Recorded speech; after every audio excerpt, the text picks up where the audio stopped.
Okay, so are you ready to learn about the Sri Lankan leopard?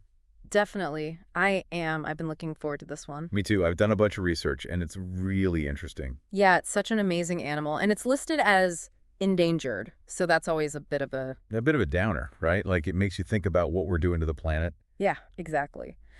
So we're going to dive deep into all the info we have on it and try to get a better understanding of this incredible creature. All right, so let's jump right in. One of the first things that came up in my research was that the Sri Lankan leopard is an apex predator. What does that mean exactly? So basically, apex predator means it's at the top of the food chain. Ah, I see. So nothing hunts it. Well, it's not entirely true. I mean, You- there could be rare instances, but nothing preys on it consistently. I got it. And why is that so important? It's crucial for the whole ecosystem. When you have an apex predator like the Sri Lankan leopard, it keeps everything in check. Like a natural balance. Exactly. They control populations of other animals, and that has ripple effects down the line impacting the health of the forests and That's grasslands. like that whole circle of life thing, right? Yeah, exactly. It's all interconnected. That's incredible. One of the sources mentioned a story about a Sri Lankan leopard taking down a sambar deer. Oh, yeah. Those deer are huge, like way bigger than the leopard. Yeah, the source said they can weigh over 500 pounds. I know. It's amazing how they can bring down an animal that big. It Okay. really shows their power and hunting skills. That's incredible. Speaking of size, I noticed there's a pretty big difference between male and female Sri Lankan leopards. Oh, yeah.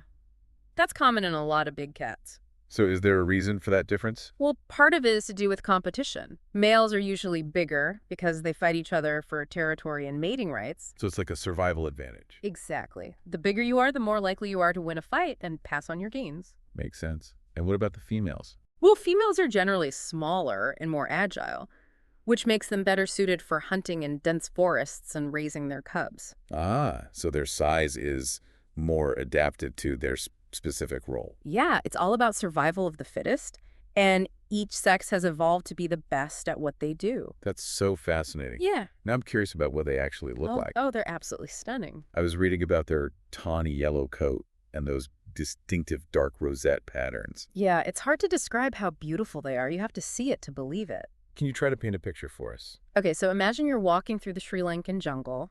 The sunlight is filtering through the trees, creating this dappled light, and then suddenly you see a flash of movement. To leopard. Yeah, and it's not just yellow, it's this vibrant, almost golden color, like molten amber. Wow. And the rosettes? They're not just simple spots, they're these intricate, almost floral patterns that help them blend into the shadows and the light. So it's the perfect camouflage for a hunter. Absolutely. They're practically invisible until they want to be seen. I'm getting goosebumps just imagining it.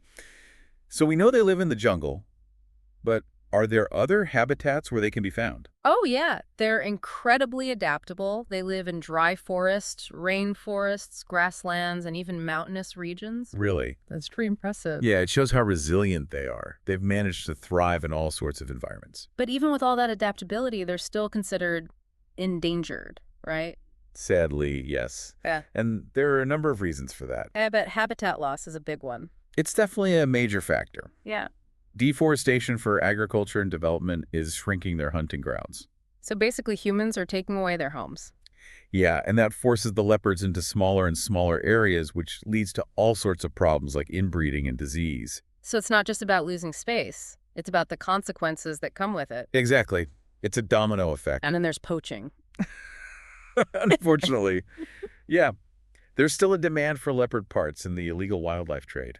That's so heartbreaking. It's hard to believe that people would still do that. Yeah, it's a huge problem. And it's one of the biggest threats to the survival of the Sri Lankan leopard. I know we mentioned that the Sri Lankan leopard is considered a flagship species. What does that mean exactly? It means that they're a symbol of the Sri Lankan ecosystem. So protecting them is about more than just saving one species. Exactly. By protecting the Sri Lankan leopard, we're also protecting all the other plants and animals that share its habitat. It's like a ripple effect, but in a positive way. Yeah, it's about preserving the entire web of life. I've learned so much today. It's been amazing to dive deep into the world of the Sri Lankan leopard. Me too. It's a truly remarkable animal. And I hope that by understanding it better, we can all do our part to help ensure its survival. It makes you think about the impact we have on the planet and what we can do to make things better. Absolutely. And it makes you wonder what role people outside of Sri Lanka can play in protecting this incredible creature and its habitat. That's definitely something to think about. So thank you for listening to this deep dive on the Sri Lankan leopard. We hope you enjoyed it. And we hope you learned something new.